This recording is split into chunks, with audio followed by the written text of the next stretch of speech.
Donald Trump's decision to move the US Embassy from Tel Aviv to Jerusalem has already led, as you know, to violence, to conflict, whatever word they're attempting to use to sanitize what happened there. But dozens have died, thousands have been injured, and that is currently ongoing. We're still experiencing a little bit of that now, actually. In the background of that immediate violence, though, embassy officials are apparently worried about what this change from Tel Aviv to Jerusalem will do for the long-term chances of peace in that region. And thankfully, Ken Klippenstein of TYT Investigates was able to speak to an embassy official about what they really think about this changeover. And here are some of the things that they said. The vibe is defeated, people feel gloomy. The official was, by the way, granted anonymity due to fear of retribution from the State Department, which would have happened. So that was a good call there. The official told us that since President Trump announced his decision to relocate the embassy and recognize Jerusalem as Israel's capital, some embassy coworkers have broken down in tears at what it meant for the prospects for peace in the region. The official saw the Jerusalem announcement as one example of many in which Trump's inflammatory rhetoric caused new levels of public relations problems for the State Department. And this official said, having worked under the Obama and Bush administrations, this one involves more damage control just exclusively based on the tweets.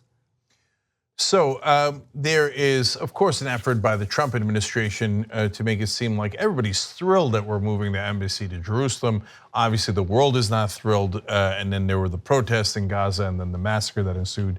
After that, 60 Palestinians killed, thousands injured.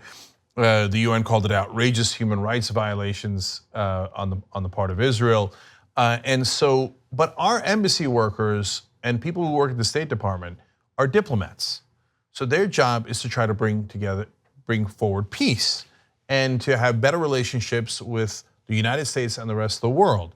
So when they see this, they're not allowed to say it publicly, but they're often career diplomats who work under Republican and Democratic administrations. Yeah. And so of course they're disheartened, not because they don't think that Israel should ever have its capital in Jerusalem, but because when you do that ahead of the negotiations, you pretty much doom the negotiations. And so, look, it's not the only issue by a long shot, but it is a very important issue, and it's also symbolic of we don't care what the Palestinians think, and we've never really been that interested in peace, so we're gonna do whatever the hell we want, and damn the other side, and damn the idea that we are neutral and that we could actually bring peace to this region. So it's very understandable that diplomats and embassy officials would be greatly discouraged, even in our embassy in Israel. So it's just one official talking, in this case, to our reporter. I don't know if there's going to be a witch hunt now to find leakers, but good reporting by Ken Klippenstein again. And by the way, if you want to find out more about this, Ken's going to do a Q&A on TYT Investigates Facebook page at 9 p.m. because you've got the Young Turks 6 to 8 p.m. Eastern.